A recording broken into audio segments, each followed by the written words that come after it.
tardes a todos. ¿Se escucha bien?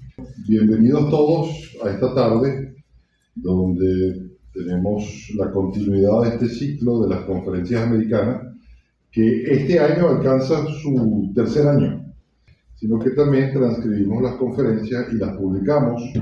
Este es el libro que publicamos, el primero del ciclo de las conferencias americanas. Este año vamos a publicar el segundo libro de las conferencias americanas y desde luego también el año que viene vamos a publicar lo que se haga este año 2025. Hoy Jacqueline Goldberg, poeta, narradora, va a hablar sobre Dorothy Parker. Yo cuando estaba viniendo para acá decía, bueno, ¿de qué libro vamos a hablar de Jacqueline Goldberg? Porque son tantos los que ha publicado recientemente, pero de alguna u otra forma, es decir, mis favoritos, puedo decir que son 80 días en Iowa, que tuve el honor de ser uno de los presentadores, y también un libro que es realmente una cosa extraordinaria, que es El cuarto de los temblores. Y bueno, recientemente va a ser publicada en Italia, por eso viaja a Italia Jacqueline. Hoy va a hablar Jacqueline de Dorothy Parker, nacida Rothschild. Es una escritora americana tremendamente interesante, no tan conocida como las otras escritoras que hemos presentado aquí en nuestro ciclo, pero que merece toda la atención del mundo, porque definitivamente, como decía la presentación que hicimos nosotros en Instagram de esta conferencia, tiene frases tremendamente originales en toda su obra, y eso, siguiendo el criterio de Harold Bloom, es lo que hace definitivamente que a un escritor trascienda, o sea, el poder cognitivo, la exuberancia en la dicción y el poder metafórico que tengan los libros. Una de esas frases de Dorothy Parker interesante fue una vez que le dijo a alguien: si usted supiera cómo fue mi infancia, no estaría conversando conmigo acá. Y es una persona que curiosamente además se parece mucho a los personajes de su obra, pero de eso se va a encargar Jacqueline de hablarles realmente. Y bueno, nuevamente darles la bienvenida y dar la bienvenida con mucho regocijo y contentura a Jacqueline por estar hoy con nosotros.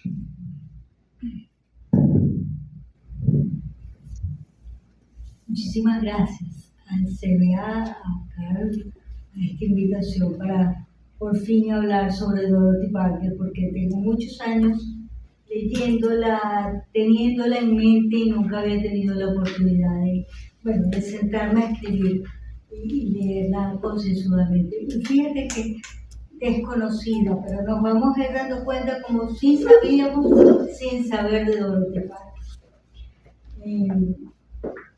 Aún quien no ha leído Dorothy Parker seguramente se ha topado por allí con famosas frases, muchas ciertamente suyas y otras que le son atribuidas solo por ingeniosas, agridulces, cáusticas, inteligentes, sarcásticas, trágicas, desparpajadas y punzantes. Todos estos adjetivos le calzan a su obra y a ella misma. Por ejemplo, de esa frase que seguramente han visto por allí: hay 4 cosas sin las cuales habría vivido mejor: algunos amigos, chismes, pecas y dudas.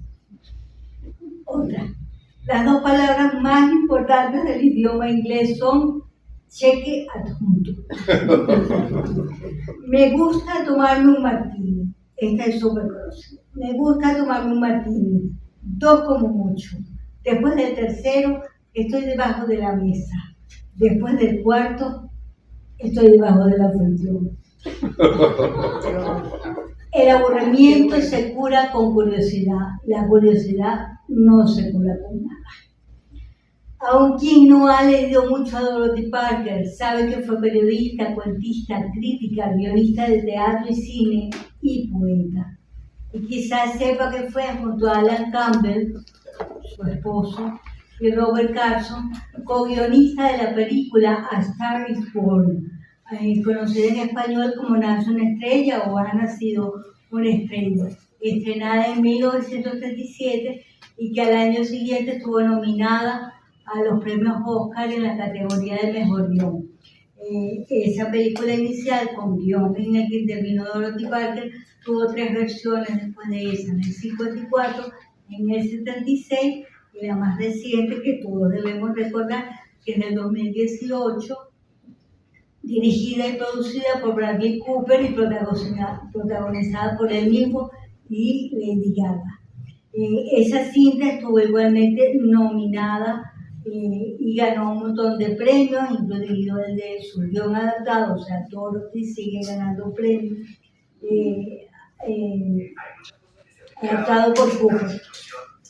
En realidad Dorothy Parker ha estado muy presente en la cultura pop del último siglo, digo pop.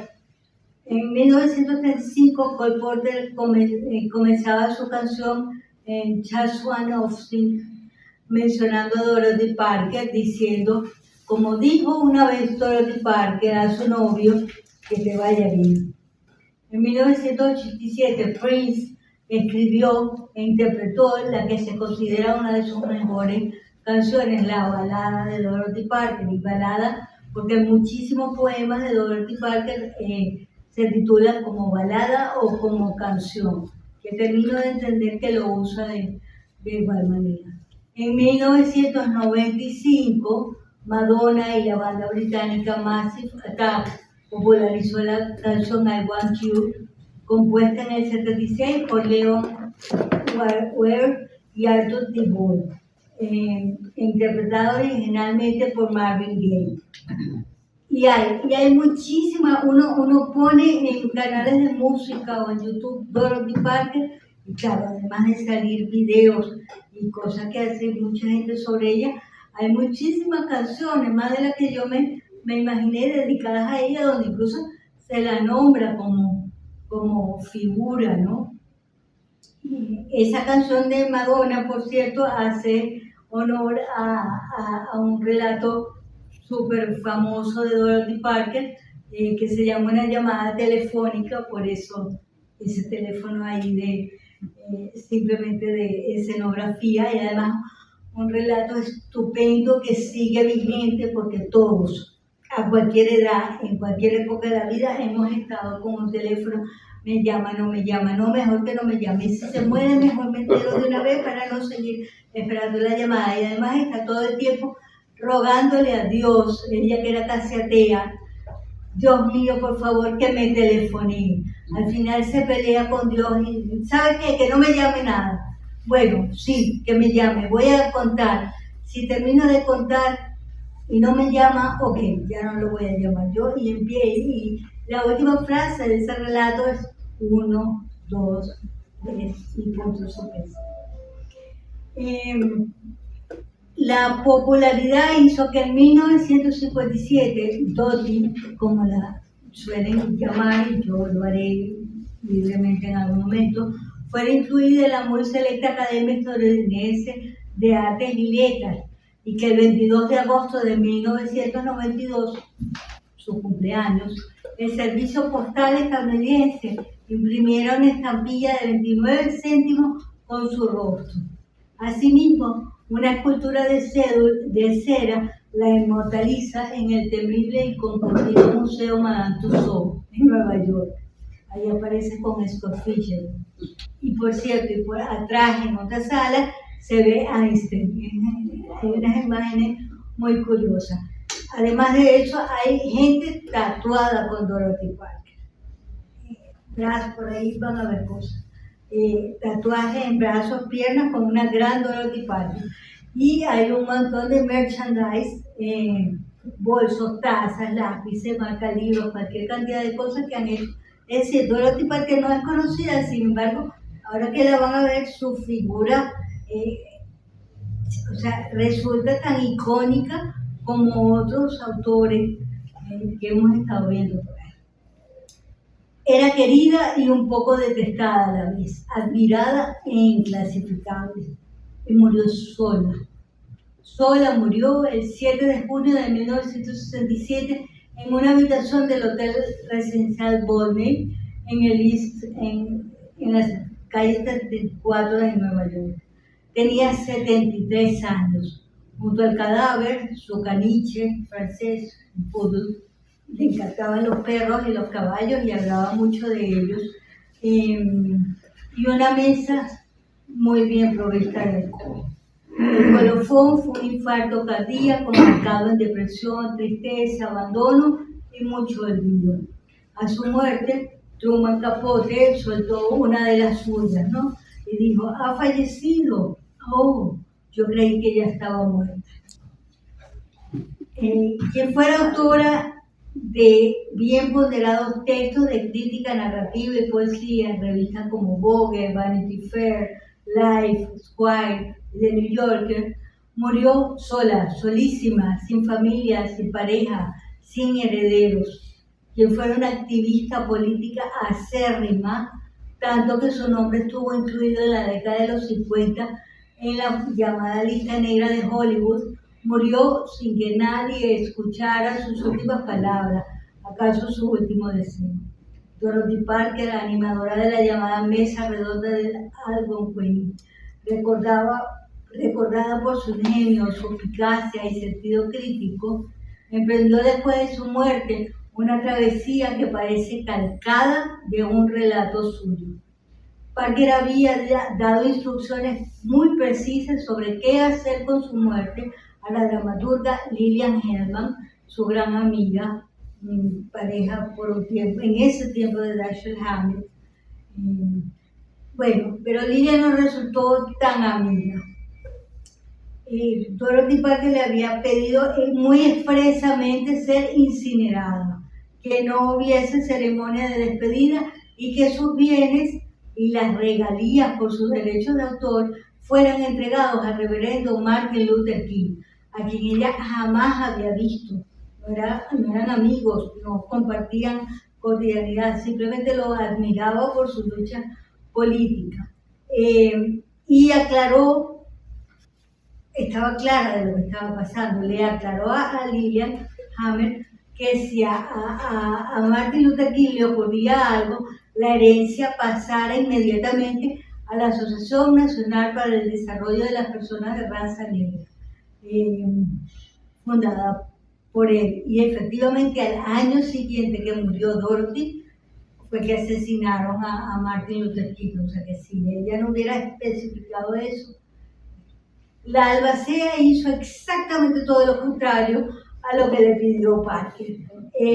Quizás alentada por la frustración de no haber heredado sino encargos y molestias, y haber quedado justamente como albacea y no como heredera. Se deshizo de cuadernos, libros y pertenencias y propició que la noticia de la muerte se publicara en la portada del New York Times y en su interior en una página casi completa. Para más, organizó un pomposo funeral en Frank Campbell, en Madison Avenue, pagada por Gloria Vanderbilt, que era muy amiga y de alguna manera cuidó mucho a Dorothy Parker en sus últimos tiempos.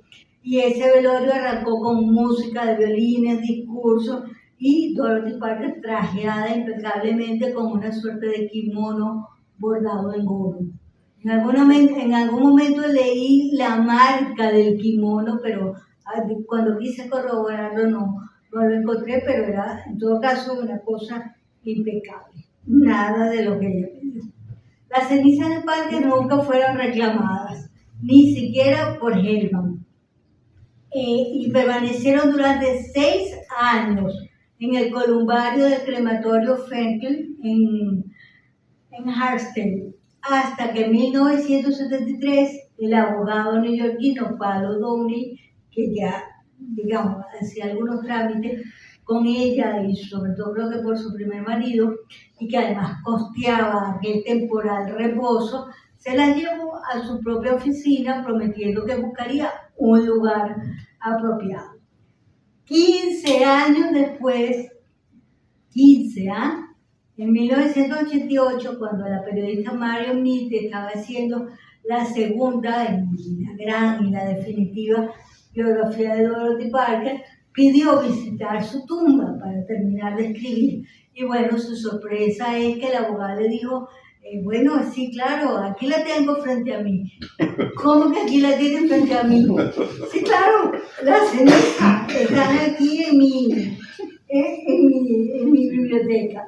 Bueno, por supuesto, se armó un revuelo y surgieron probables destinos para las cenizas, incluyendo el hotel Algo Creek, donde se reunían, y hablaré de eso.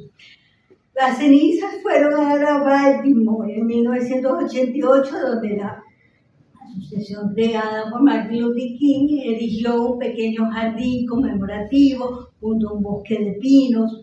Allí podía verse, ya van a ver por qué hablo en pasado, un círculo de ladrillo como recordatorio de la tabla redonda del hotel, y en el centro una placa que rezaba: aquí reposan las cenizas de Dorothy Parker, 1893-1967. Humorista, escritora, crítica, defensora de los derechos humanos y civiles. Para su epitafio ella misma sugirió "Excuse my dust", disculpe mi polvo, en inglés, no en español. Este jardín conmemorativo está dedicado a su noble espíritu, que celebraba la unidad de la humanidad y los lazos de amistad eterna entre negros y judíos. Pero Baltimore no sería el último destino de los inquietos restos de Dorothy Parker. En 2020, la fundación se mudó a Washington y se reactivó el debate sobre el esquivo descanso de la escritora. Fue el fundador del club de fans, porque tiene un club de fans con una maravillosa página de Dorothy Parker, Dorothy Parker Society, el señor Kevin Fitzpatrick, quien se encargó de comunicarse con la fundación, y con parientes lejanos hallaron a 3 sobrinas nietas muy mayores y consiguió que las cenizas hallaran resguardo en un cementerio en el Bronx, donde nadie sabía por qué, cómo había espacio para ella, porque ahí estaban sus padres. El caso es que Fitzpatrick viajó de vuelta de Baltimore a Nueva York con las cenizas en el tren, entiendo que pagó un asiento para las cenizas, y bueno, y pasó primero por la redacción de New Yorker para tomarse unos gin tonics con la redacción. Unos gin tonics clandestinos a su salud, decía. La ceremonia se realizó bajo la lluvia el lunes 22 de agosto de 2020, 22 de agosto, su cumpleaños. Recuerden que estábamos en plena pandemia, y de hecho esta noticia pasó casi por debajo de la mesa, y todos los videos que hablan un poco asombradamente sobre el destino de los restos de Dorothy Parker no tienen esta última parte, bueno, de eso de que por fin tuvieron reposo en plena pandemia, además bajo la lluvia, entre tragos de ginebra, pétalos de rosa, poemas recitados, canciones y las nunca faltables personas disfrazadas de Dorothy Parker. Las cenizas quedaron por fin en suelo firme, aunque no con el epitafio que se supone que ella exigió: "Excuse my dust", disculpe mi polvo, en inglés. En realidad se dice que dejó al menos 5 epitafios. Algunos parecen apócrifos, como muchas de las frases que se le atribuyen, pero el escogido pertenece a su poema de 1925, Epitafio para una dama querida, que dice: "Déjale una joven rosa roja, vete y guarda tu compasión. Ella está feliz porque sabe que su pueblo es muy hermoso". Por cierto, Lillian Hellman, la amiga que no fue tan amiga, intentó una batalla legal para revertir la última voluntad de Parker sobre sus bienes, y la tildó de traicionera y maldita zorra. El asunto acabó en 1973 como un fallo de los tribunales en su contra. Por años, Hellman rebotó solicitudes de publicación y traducciones de la obra de Dorothy, así como la puesta en escena de sus obras en Broadway. Se negó a colaborar con biógrafos y rechazó ofrecimientos de universidades de conservar el legado de Dorothy Parker.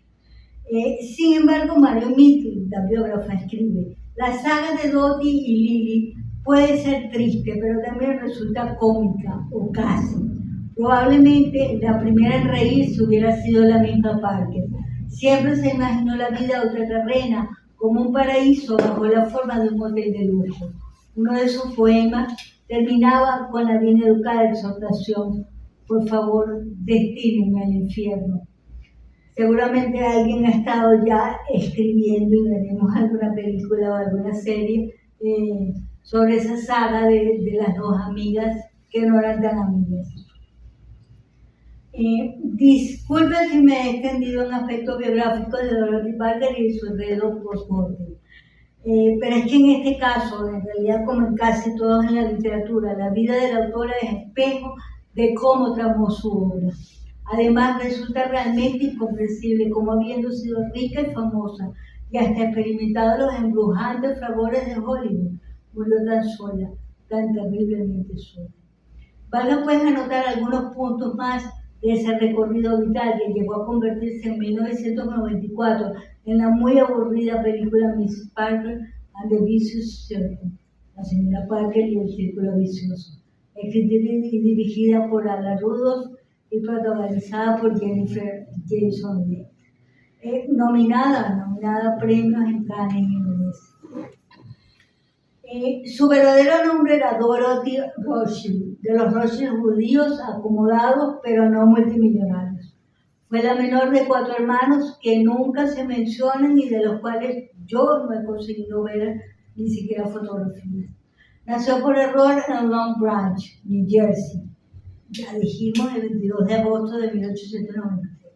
Digo por error porque sus padres andaban vacacionando en New Jersey y fue 7 vecinas.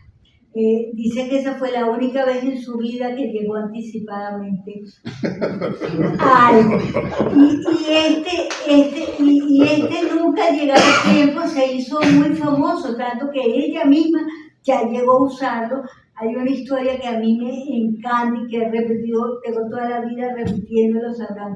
En mi casa es un cuento, no recuerdo exactamente el título, pero que bueno, que el marido le dice, tienen un funeral y bueno, como siempre llega tarde, le dijo que la cosa era 2 horas antes, o 3 antes de la que era, para que ella estuviera lista 2 después, y de todas maneras llegaran 1 hora antes. Total que llegaron antes al funeral y era una sala con bueno, no sé, de esas donde la urna se va directo al horno. Y total que estaba aburrida y que llegó con tanta anticipación y el personaje del cuento apretó sin querer el botón y la urna se fue y la pareja entonces no hallaba qué hacer y por supuesto salió volando porque cuando la familia llegó, ¿y dónde está el muerto, no? Y no había muerto. Entonces, por eso ese juego de decir que esa fue la única vez en su vida que llegó anticipadamente a algo.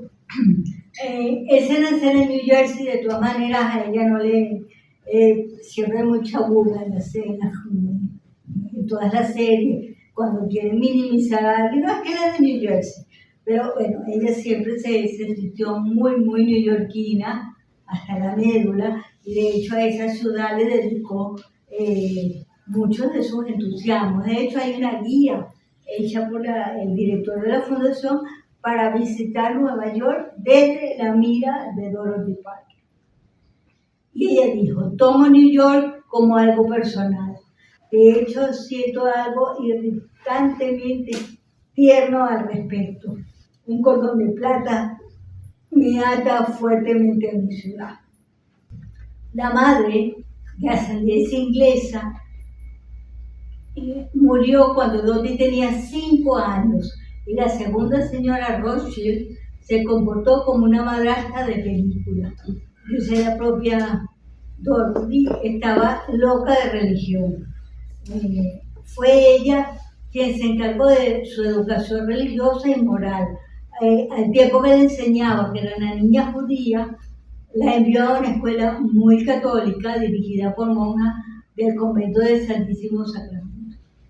El padre de Dottie, por su parte, descendía de judíos prusianos, era socio de una fábrica de capas y un padre un poco distinto, distante, aunque ella lo adoraba. Aquello fermentó en una infancia y una adolescencia de grandes contradicciones.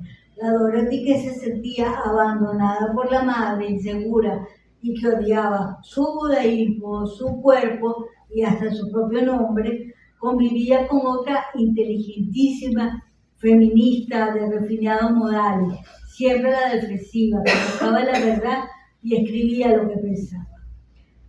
Decía que cuando nació el diablo le había tocado la lengua, por eso se acostumbró a hablar para sí misma y parece que muy bajito, y decía, el mejor amigo de una muchacha es su propio murmullo.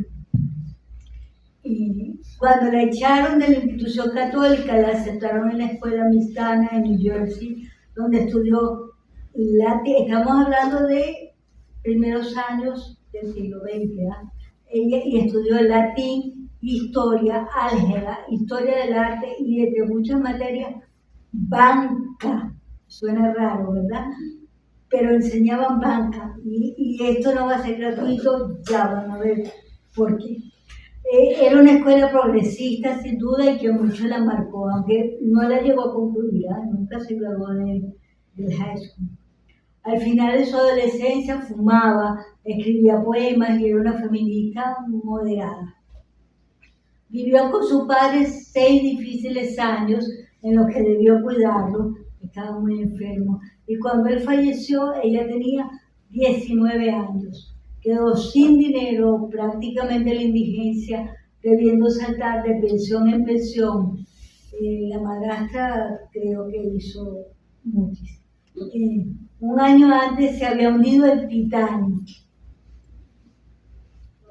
y en él iba el tío favorito de Dorothy, Martin Rothschild.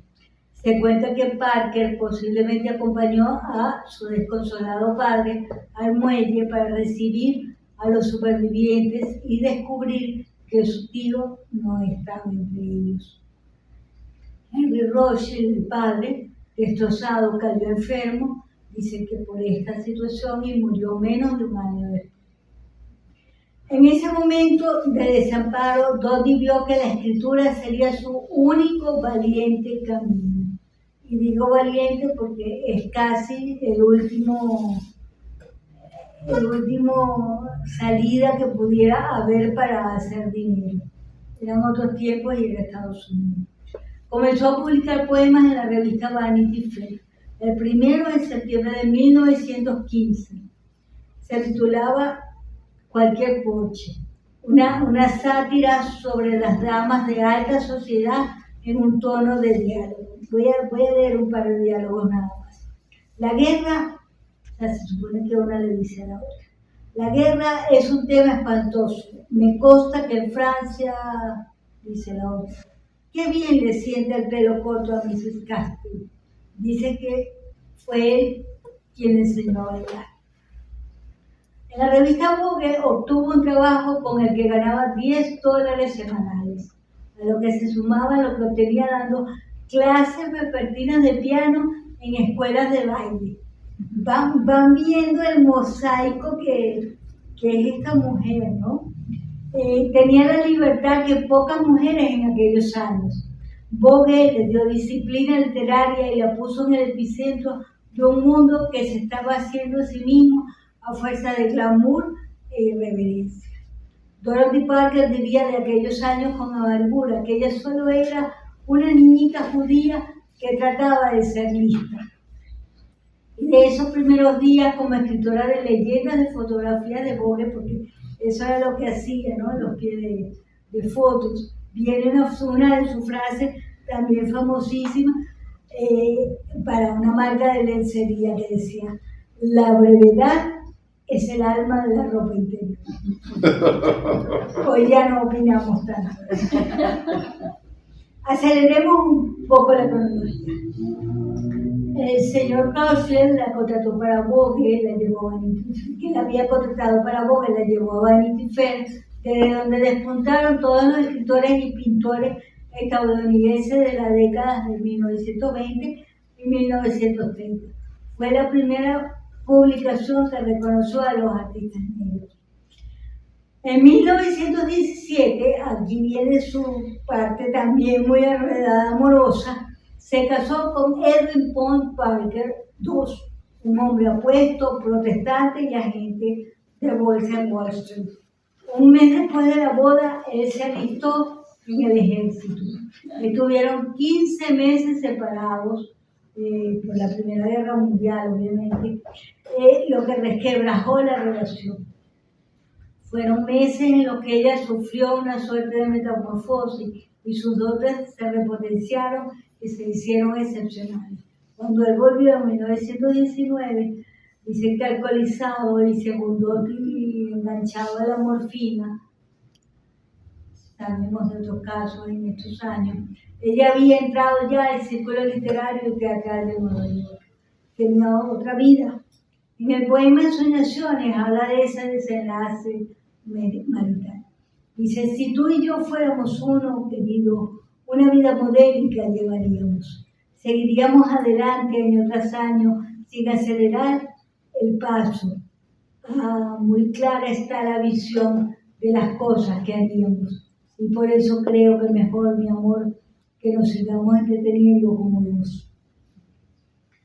En 1920 la despidieron de Vanity Fair porque le hizo 3 críticas no muy gustosas para los productores de 3 obras de Broadway y como la historia siempre, pues la votaron. En ese momento decidió convertirse en una escritora independiente. El divorcio de 1928 dejó a Dorothy con sentimientos de culpa, pero que no le impidieron quedarse con el apellido de Mr. Parker. Dice que con ello borraba todo preocupante rastro de genealogía judía y se acoplaba definitivamente a los más profundos sismos del mundo estadounidense. La describieron de baja estatura, extraordinariamente hermosa, voluptuosa, bien portada, entretenida, con estilo. También mala e incorregible, permanentemente insatisfecha con todo. Casi un cliché. La gente empezó a hablar de la diabólica Mr. Parker, señala Stuart Silverstein en la introducción de los poemas perdidos que están en español hace muy poco tiempo. Y ella en el poema Inventario sintetiza esos dones.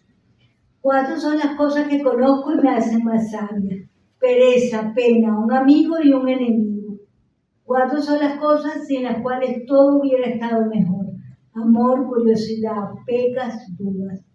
3 son las cosas que nunca lograré: envidia, profundidad y suficiente champán. 3 son las cosas que tendré hasta la muerte: risa y esperanza y un ojo en cumple. Entre 1919 y 1929 transcurren sus días en la célebre mesa redonda del Hotel Algonquin, que no era redonda, pero en donde se reunían informalmente, siempre para almuerzos que se prolongaban, y no siempre eran los mismos, no siempre eran todos. Ahí había personalidades del mundo literario y cultural que hacían comentarios ácidos y revisaban la actualidad. Bueno, son muchos nombres, pero bueno, entre los muchos que a mí me resultan más conocidos, no sé, por Marx, Russell Groves, también pasaron por ahí Scott Fitzgerald con su esposa Zelda y eran los locos y cuestionadores años 20 del siglo XX. Desde esa mesa, Lottie tejió su reputación como una de las conversadoras más brillantes de New York. La última reunión de la mesa redonda fue en 1943, cuando Parker estaba ya en Hollywood. Con los años, ella en realidad desestimó la importancia del grupo y llegó a hacerle amargas críticas. Dijo: solo un grupo de bocazas que se exhiben, que guardan sus chistes para varios días, esperando una oportunidad para soltar. En 1927, Parker se convirtió en crítica literaria a través de su columna Constant Reader, lectora constante. Publicó en The New Yorker durante gran parte del resto de su carrera y hoy se reconocen sus aportes, que le dio a la revista un estilo distintivo que se convertiría en el estándar de la famosa informal revista neoyorquina, asegura la biógrafa. Sin embargo, Doty decía que no podía llamarse a sí misma crítica.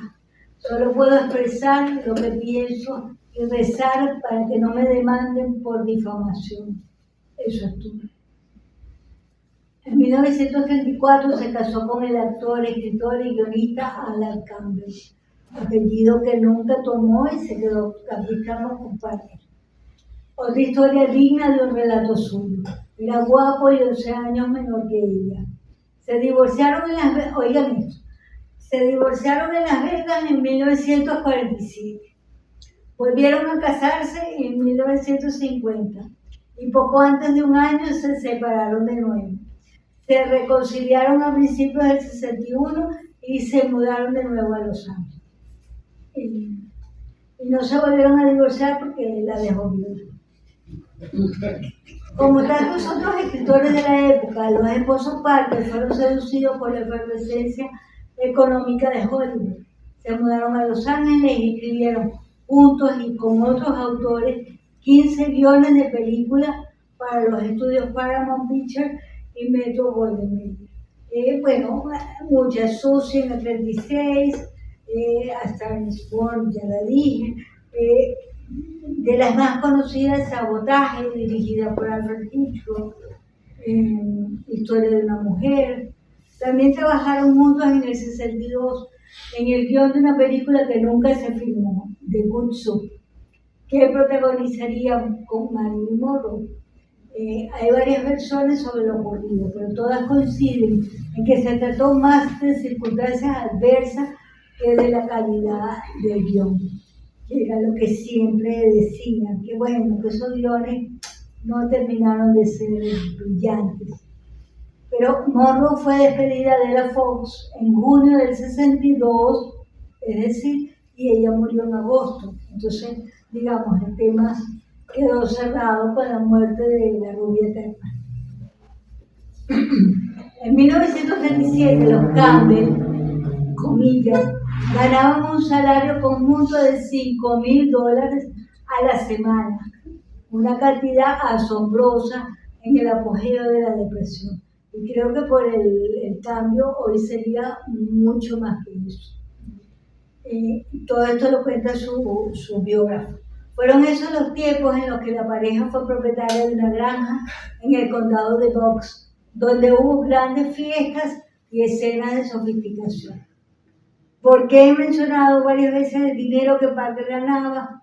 Bueno, porque lo hacen sus biógrafos todo el tiempo como una medida de su éxito y fracaso a lo largo de su vida, y porque la propia Dorothy Parker dejó pistas sobre ello en todo lo que escribía. Y un poco porque a mí, confieso, me maravilla que haya siempre podido vivir o malvivir de la escritura.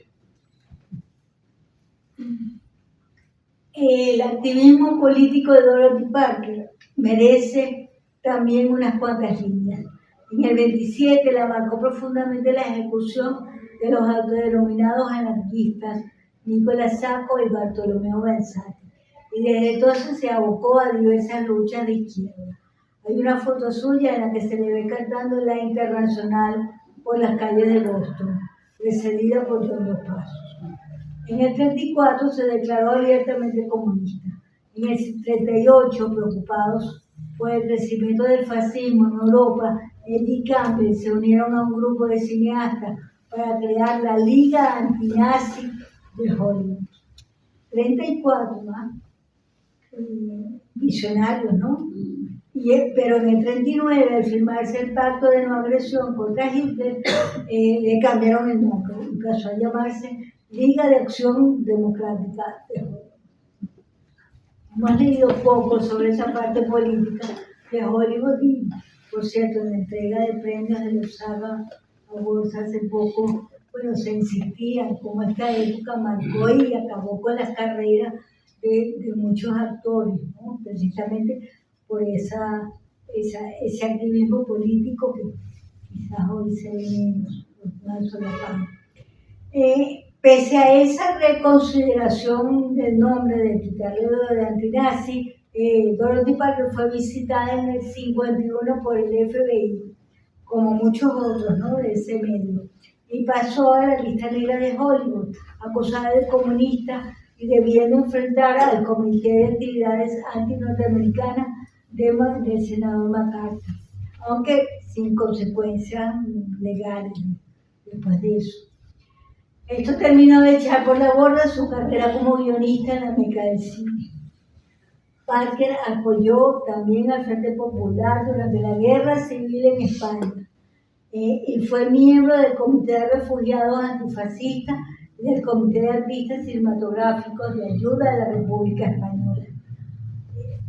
España estaba por allá lejos, ¿no?, en esa época, y miren dónde se fue a meter. En el 38, luego de su visita de 10 días a España, publicó en la revista The New Yorker el relato, también muy conocido, Soldados de la República, sobre milicianos en Valencia y que la crítica ha visto como absolutamente autobiográfico. Tampoco allí deja de aludir sombríamente a su país. Dice: en Valencia los estadounidenses caen bien porque han visto a los buenos médicos que abandonaron sus consultas para venir a ayudar, las jóvenes y serenas enfermeras, los hombres de las brigadas internacionales.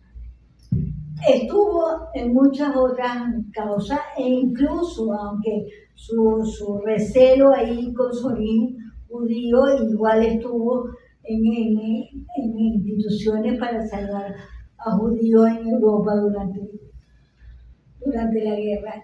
Eso no significó demasiado que se sintiera judía, incluso no pocas veces la tratarían como antisemita. Ella decía que ella era mestiza. Pero bueno, esto puede explicar un poco por qué su interés en ceder sus bienes a Martin Luther King. Dorothy encontró muerto a Alan Campbell en su casa de West Hollywood en junio de 1963. Se creyó que una sobredosis de barbitúrico fuera accidental, sin descartarse suicidio. Ella no asistió al funeral y casi enseguida, a comienzos del 64, volvió a New York creyendo que podía recuperar algo de su vida pasada, de la que nunca tuvieron excluido su automedicación de alcohol, la obsesión y una melancolía que la llevó a intentar suicidarse al menos 4 veces, en 1923, 26, 1930 y 1932. Algunos autores dicen que fueron más. En todas las ocasiones con dosis no letales, que han hecho pensar que solo buscaba llamar la atención. Y eso escribió de soslayo en el poema Cuando estábamos muy ofendidos, donde parece hablar de un intento de suicidio, pero también de un anhelo que creo recorrió su vida, el anhelo de quietud. Ahí dice: Dorothy tenía muy grandes visiones de quietud. Dorothy vio un anuncio y le pareció soso. Dorothy tomó un trago muy grande de cianuro y eso, dijo Dorothy, esto. Fíjense qué curioso en este texto cómo habla de ella misma como otra persona. Ese anhelo de quietud no la alcanzó jamás, o sí, con la muerte. Después del primer intento de suicidio, comenzó a usar fragancia de nardo, la misma con que en la época los sepultureros envolvían a los muertos. Es decir, cuentan que olía, no es metafórico, olía literalmente a muerte, a muerto. Y ese olor y esa tentación no la abandonaron jamás. También en ese momento su poesía adoptó un tono menos despreocupado y de actualidad, señala su crítico. El primer poema que publicó después de esa primera experiencia suicida fue Charlotte. Decía, volverás algún día, estas premoniciones son verdaderas. Recorriendo el camino cubierto de rocío, volverás algún día. Tendré algunas cosas que decir, he aprendido muchas cosas nuevas. Volverás algún día. No puedo dejar de asociar los vocablos visiones y premoniciones. En esa pulsión suya en la que tanto vida como muerte estaban en la cuerda floja, tuvo 2 abortos, uno en el 36 y otro en el 39. También dice que pudo haber sido más. De ello habló abiertamente en el cuento Mr. Durán, donde defiende desde el punto de vista político y de forma muy avanzada para la época el derecho al aborto. Luego debieron practicar una histerectomía, con lo que el tema de la maternidad, a la que nunca estuvo del todo cerrada, y hay unos textos donde incluso reclama a una amiga que quiere tener un hijo. Pero bueno, con esa histerectomía quedó quirúrgicamente cerrado el tema de la maternidad. De eso también habló, dijo en un poema: bebe y baila y ríe y miente, ama toda la tumultuosa noche, porque mañana habremos de morir, aunque, ay, luego nunca ocurra. Su década final fue un sub y baja, siempre profusamente bañada de alcohol. En el 1956 estuvo en el equipo que acompañó a Leonard Bernstein en la escritura del texto de la opereta Candide, que entiendo no fue muy exitosa. Entre 1957 y 1962 escribió 46 reseñas de libros para la revista Esquire, no siempre puntual ni de manera sistemática. No pocas veces le pagaron, aunque ella no enviara la colaboración. Y creo, aquí no lo puso, pero por ahí creo que vi que decían que era una cifra de $700 mensual. Su último artículo lo escribió en noviembre del 64, es decir, 3 años antes de morir, y era un breve texto para acompañar unas pinturas de John Koch. En sus últimos años estuvo más ebria que lúcida. Insultó a periodistas que quisieron acercársele. De una gordura inusual pasó a no comer y por eso su delgadez y profundas arrugas. Cuando regresó a New York en 1964, después de la muerte de Campbell, volvió al Hotel Bolney, donde ya había vivido en varias ocasiones. En adelante estuvo muy enferma, fue hospitalizada varias veces, estaba medio ciega, un poco porque no salía a comprarse los lentes. Una enfermera la cuidó en el hotel durante algún tiempo, pero murió sola. La encontró el cuerpo de bomberos. Sus relatos son la faceta más conocida de la Dorothy Parker escritora. De allí provienen sus frases célebres y los textos que se citan, que cita gente incluso sin haberlos leído. En sus críticas historias intervienen pocos personajes y en pocas palabras da cuenta de un mundo en el que prevalece la crítica social, los estragos de la discriminación, la guerra, la vida urbana y sobre todo el retrato de mujeres que, como ella, buscaban la liberación en vivir de noche, parecer frívolas, infelices, acumular amores complicados y sostenerse a fuerza de obsesiones.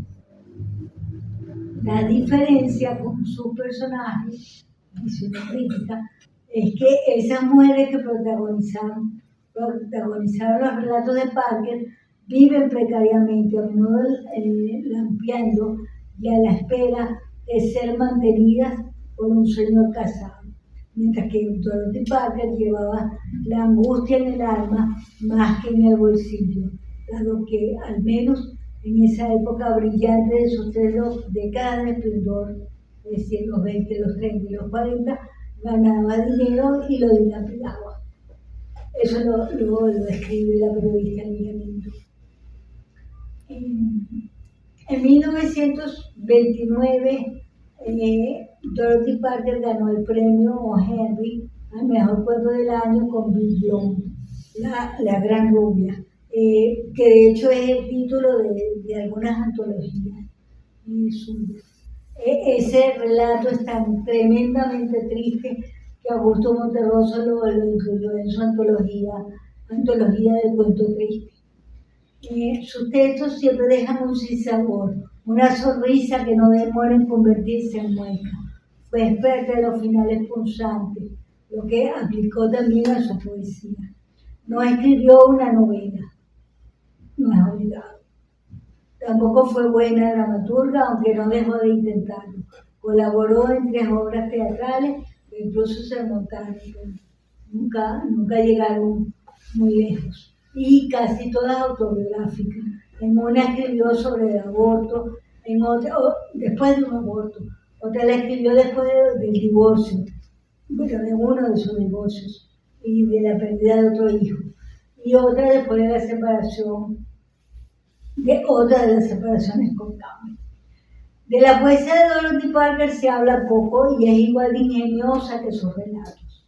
Ha sido vista como una modernista marginal e injustamente excluida de los cánones y de la gran historia de la poesía estadounidense.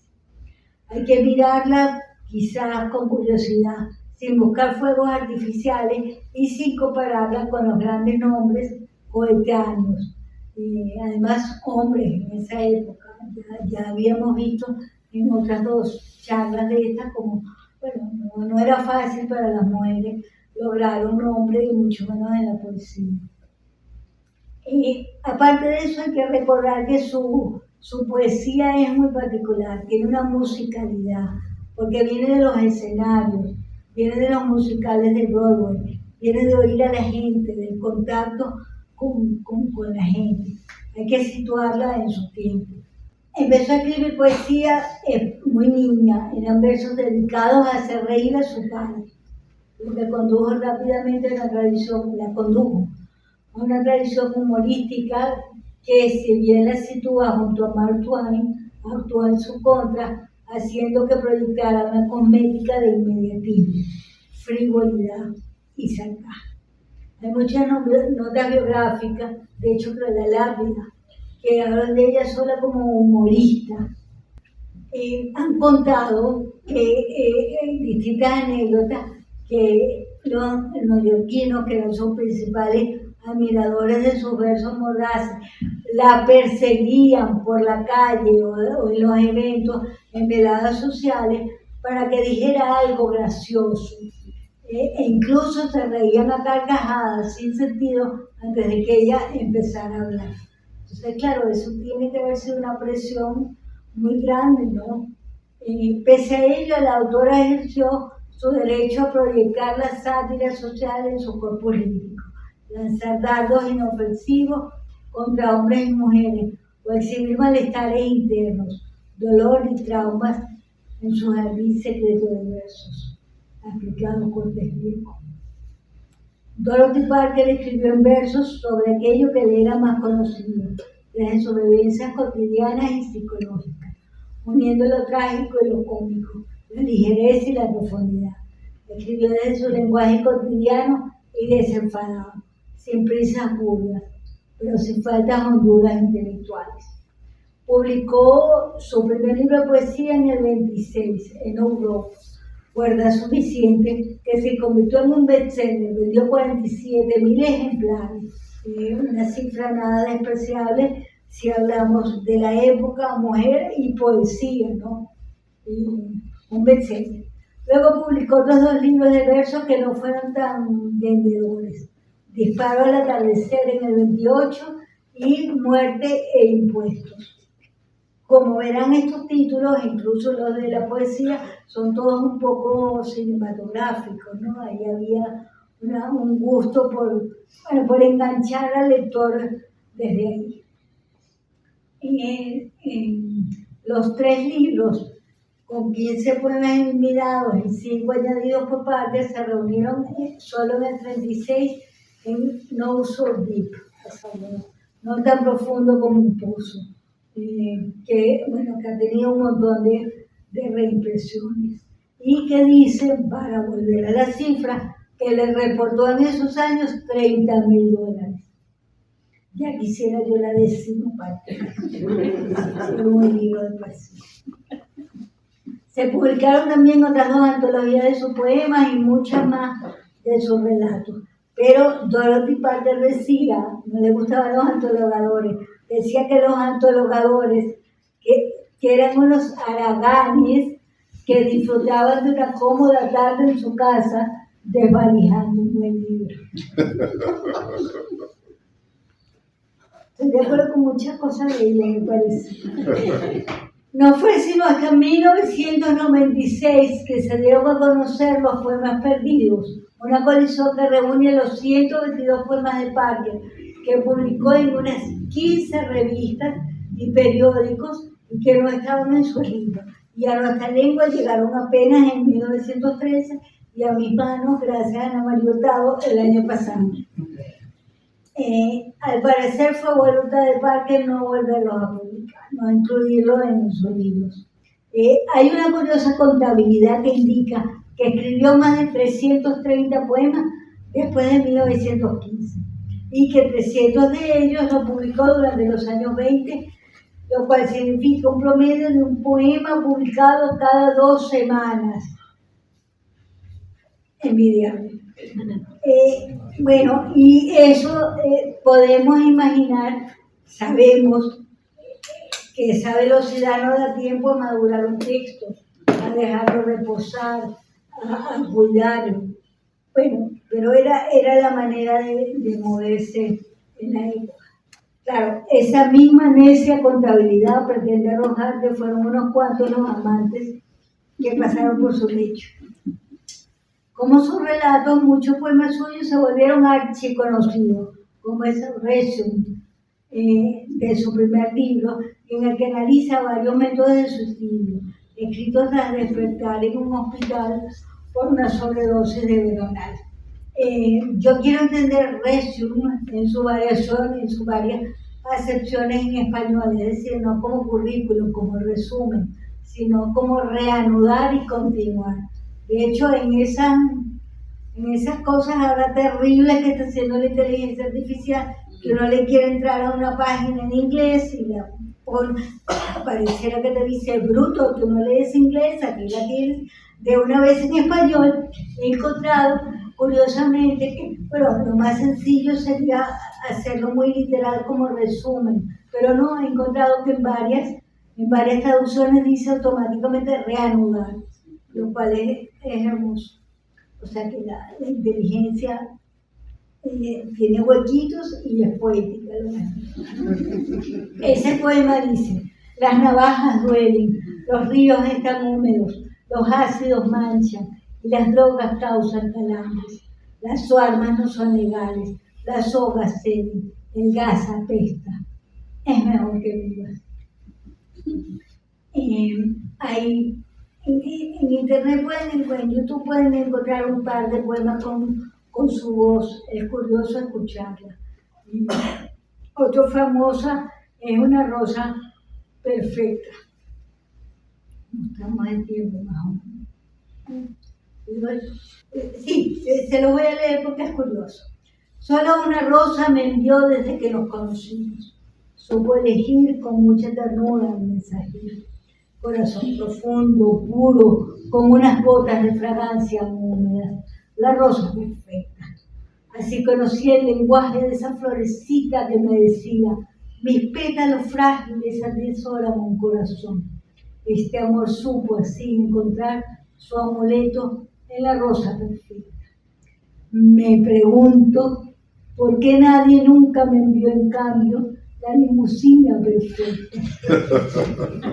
Podrían decírmelo.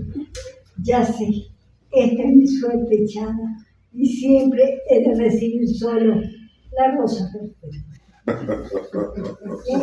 Esta cosa de que nos cause gracia, como una gran ironía, era su virtud, y hay mucha gente que ha querido verlo como algo malo. No, porque la poesía no siempre tiene que ser dramática, profunda y una...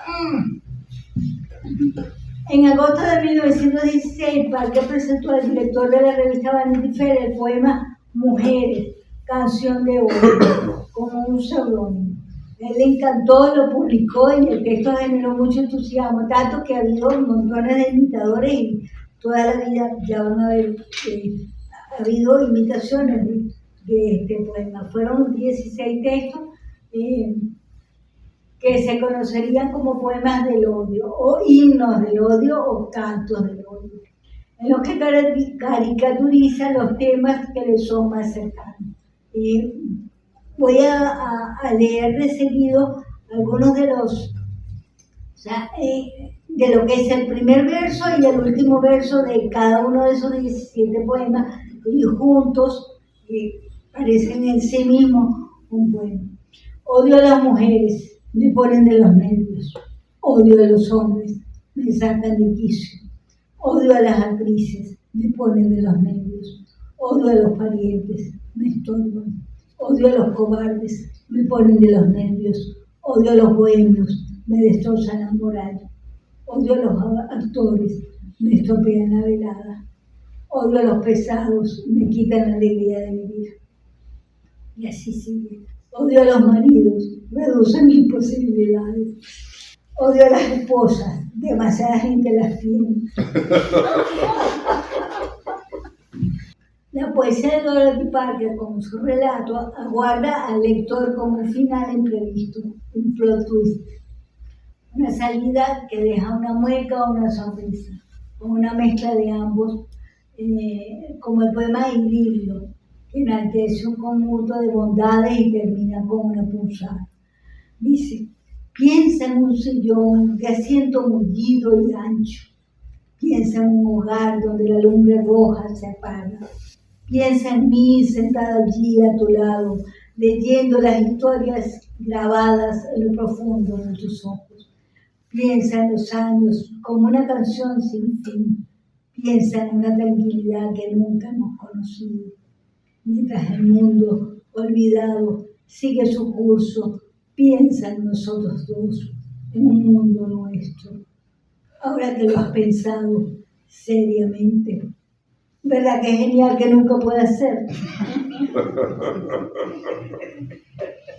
En 1956, Doti dijo que solo escribía ya poesía. Sabemos que no es verdad, aunque sentía que la suya había quedado atrás, que era anticuada. Ella misma dice, como todo lo que ha estado de moda, ahora es horrible. Yo personalmente creo que la crítica ha sido injusta y superficial al leer la poesía de Dorothy Parker.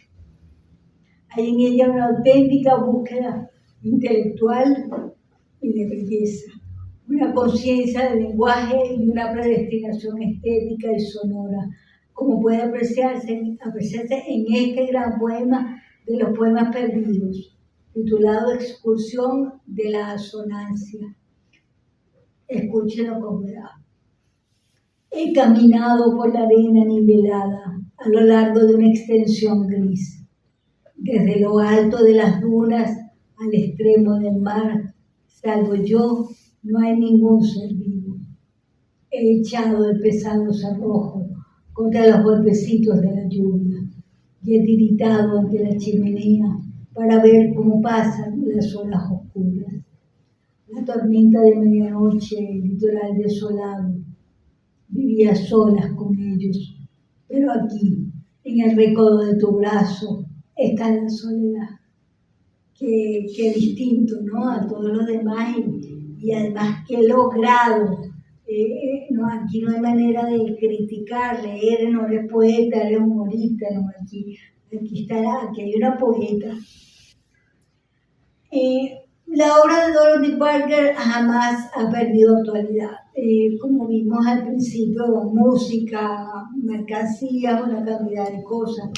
Y ha sido referencia en muchos ámbitos. Sus relatos se siguen narrando y escenificando en el teatro. Hay montones de portales y youtubers que hablan de ella. Hay textos ligeros y serios sobre distintos aspectos de su obra literaria y su biografía. Ahora, con la entrada al dominio público de muchos de sus poemas y relatos, seguramente se multiplicarán las ediciones y traducciones.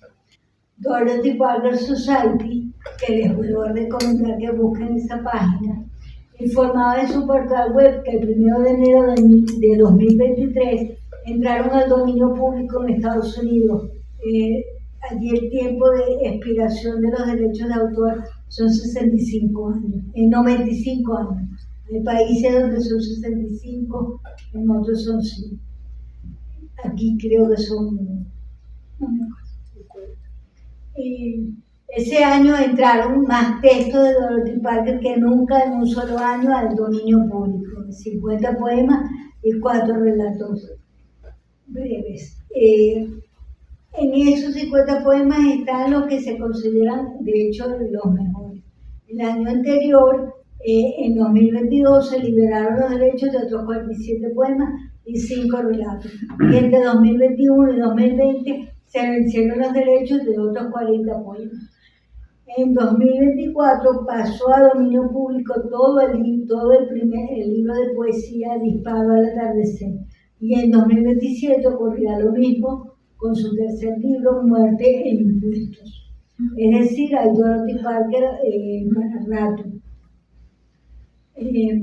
Quiero despedirme de estas confusas anotaciones con la Galería de Arte, un texto de los poemas perdidos donde Dorothy Parker vuelve a resumir una vida, esa vida que se hizo prosa y verso, que tuvo grandes visiones de quietud, solo visiones, sin quietud quizás, y una gran soledad. Mi vida es como una galería de arte, con pasillos estrechos en los que los espectadores pueden caminar. Los cuadros están colgados para sacarles el máximo provecho, de modo que los buenos captan enseguida la atención. De cuando en cuando uno está colgado con tanta inteligencia que, aunque parece discreto, capta la luz más favorecedora. Incluso las pinceladas se muestran con tanto acierto que las sombras las suavizan y las convierten en belleza. Mi vida es como una galería de arte, con unos cuantos cuadros vueltos discretamente hacia la pared. Gracias.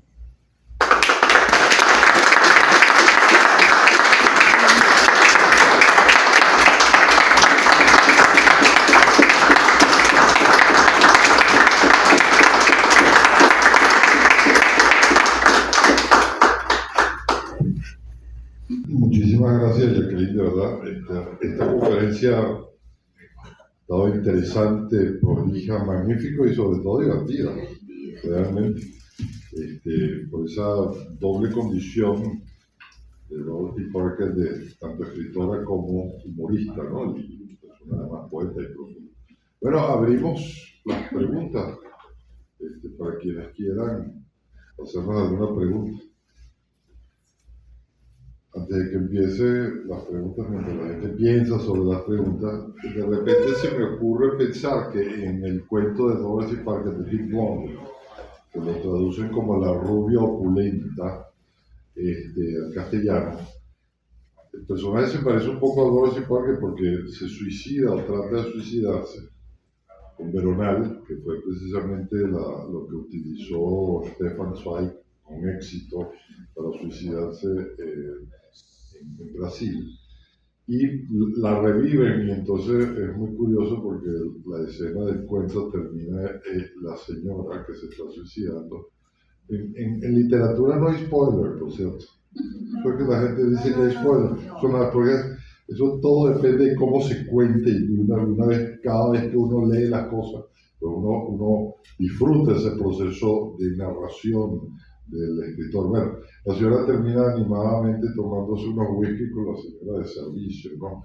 Entonces, no sé si, yo no he leído mucho de Parker, apenas esta mañana leí este cuento, pero no sé si hay algunas otras cosas que tú puedas hacer, digamos, la coincidencia entre vida y obra, entre los personajes de Parker y sus personajes literarios.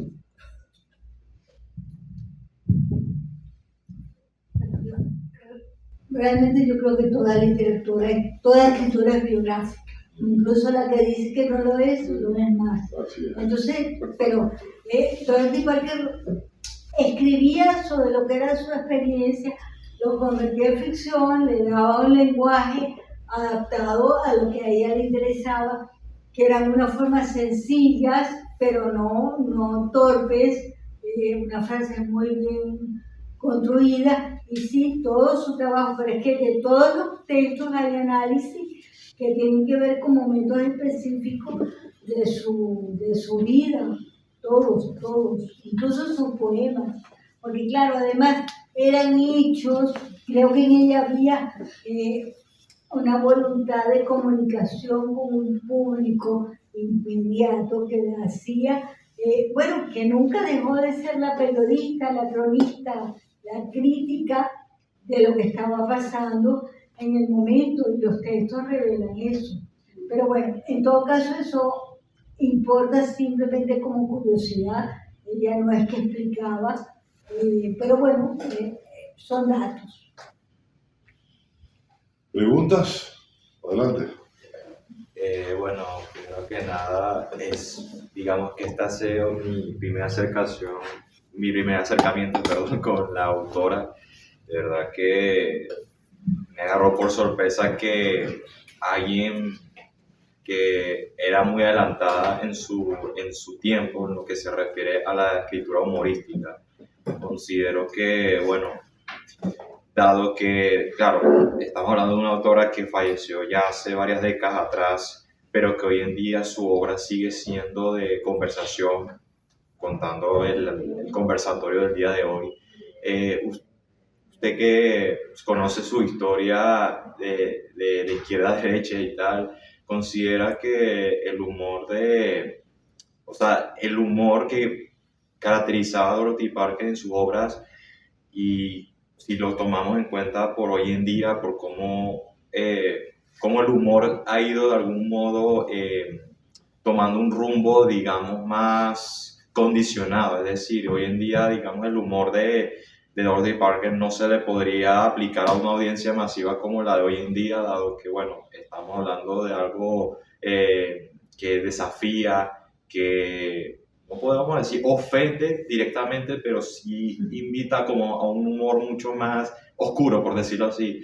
¿Crees que es el humor de Dorothy Parker, traducido en su escritoria, pudiese ser aceptado hoy en día por las masas modernas, por la generación actual? Sí, es que de hecho yo hasta pondría en duda que se habla de humorista, porque es que yo creo que más que todo era ironía, y la ironía bien conseguida, porque habla de una gran inteligencia, pero sí, son cosas totalmente, de hecho, siguen presentándose obras, todos los relatos de Dorothy Parker se convierten en obras de teatro, y en este momento hay en escena, o sea, uno pone, los busca y ves que todo el tiempo se están montando como teatro y como lecturas incluso. Entonces, ¿eso qué significa? Que sí tienen resonancia en lo que es el momento actual. Por supuesto, tomando en cuenta que el humor creo que es un poquito a veces local. Hay chistes, yo veo Saturday Night Live y yo no entiendo todo. Y la gente se ríe y yo, ajá, pero ¿qué dice? ¿Qué significa eso? Pero es que tiene que ver con momentos igual. Estoy segura que alguien de otro país, de Noruega, le veía Radio Rochela, aunque supiera español, y no sé si entendía. Entonces son cosas muy locales, pero creo que la gran virtud de la obra de Dorothy Parker en su mayoría es que tenía que ver con unas situaciones muy generales. Ese relato del teléfono, oye, está escrito hace montones de años, cuando los teléfonos eran así negros y era una angustia y no veías quién llamaba, y etcétera, y todo lo que no tenían con el celular. Y sin embargo estoy segura que un adolescente de hoy en día en Maracaibo la lee y se va a sentir identificada, porque todos hemos estado esperando una llamada. Pero la resonancia además la tuvo en esta sala, ¿no? Obviamente. Claro. Es la respuesta más evidente. Sí. Jackie, bueno, primero te felicito porque hiciste una buena exposición, una excelente exposición de una vida tan exuberante. Nos diste una buena porción de esa vida tiene distintos y complejos matices, ¿no? Tremendo, ¿no? Porque detrás de la ironía y nos reímos hay tragedia también, hay desde Claro. la orfandad, todo, la madrastra malvada, etcétera, ¿no? Me llama la atención que la figura de ella, la imagen como ícono, me llama mucho la atención lo de que salen en las mercancías, como tatuajes. Entonces, me pregunto yo, ¿son todos estos los que se ponen el tatuaje? Ella es un ícono tipo Marilyn Monroe literario, o realmente la gente que la toma como ícono, como imagen visual, la ha leído. ¿Por qué crees tú que esta imagen lo icónico de ella termina siendo tan importante años después de su muerte? Pues, Bueno, hay una admiración un poco por una figura outsider, aunque vemos que tampoco es tan outsider, o sea, no lo fue, estuvo en Hollywood, en Nueva York, en la crema, en la cresta de la ola de los años 20 o 30, y se quedó, esas cosas creo que con el tiempo se van, y de hecho hay muchas otras cosas que yo no dije aquí, pero por ejemplo se cree, ahora no sé si me voy a recordar exactamente, hubo una época en los años 50 cuando en la comunidad gay se referían, Dorothy, que lo hablamos el otro día, se decía Dorothy, entonces o sea, de una manera como de disfrazar algo. Eso no se sabe si era por la Dorothy El Mago de Oz. El Mago de Oz o por Dorothy Parker, pero incluso hasta ahí llega sí se convirtió en un ícono. Lo que pasa es que no, quizás para nosotros, pero yo recuerdo en librerías en Estados Unidos están los marcalibros de un montón de gente que lo reconoce, y siempre está el de la figura de Dorothy Parker, ¿no? Siempre con el sombrero, o sea, de una manera se ha vuelto icónica, eso. Interesante. ¿Preguntas?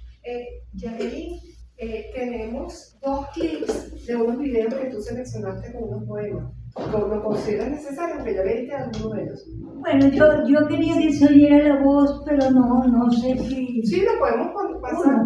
Uno ¿Sí? uno solito. Ok. Sí, para que oigan la voz, porque además van a ver que yo siento un parecido con la de Carmen, de la poeta que habló Carmen, se me fue el nombre. Anne Sexton. Fíjate. Ok, ya lo va a poner Rosa. Sí. Que El segundo, que es cortico. ¿El segundo? Bueno, Sí, bien. creo que es la Rosa. El tema de la muerte y las cenizas da para un cuento. Claro, pero es que toda esa historia es un cuento además de ella. De ella, o sea, es un cuento de ella, como si ella hubiera escrito qué va a pasar con mis cenizas, ¿no? Bueno, adelante. Sí. Voy a volver a la Ahí está el video. Razors painful, drug tan, acids venue, and drugs cause cramp. Guns aren't lawful, nooses give, gas smells awful. You might as well live.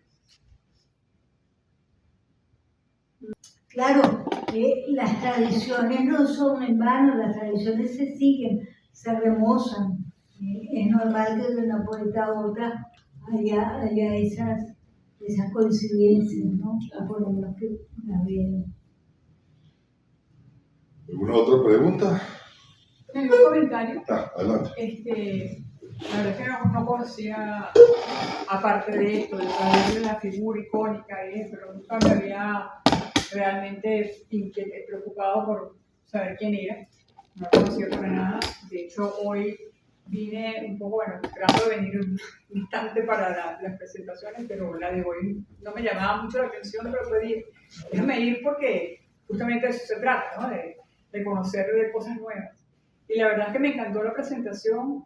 Me llama, por supuesto voy a salir de aquí seguramente muy interesada en buscar algunas cosas, Y además me gustó mucho la forma como la presentó, porque me parece que la disfrutas muchísimo.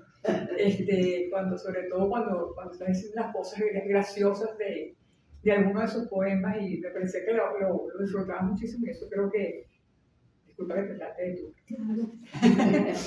Pero eso creo que todavía lo incentiva uno más para la lectura, ¿no? Así que muchísimas gracias. Bueno, Dale una oportunidad, Dorothy. gracias mil por la presencia de ustedes y no dejen de venir a nuestra próxima conferencia sobre Stephen King. Muchas gracias y buenas tardes. Gracias.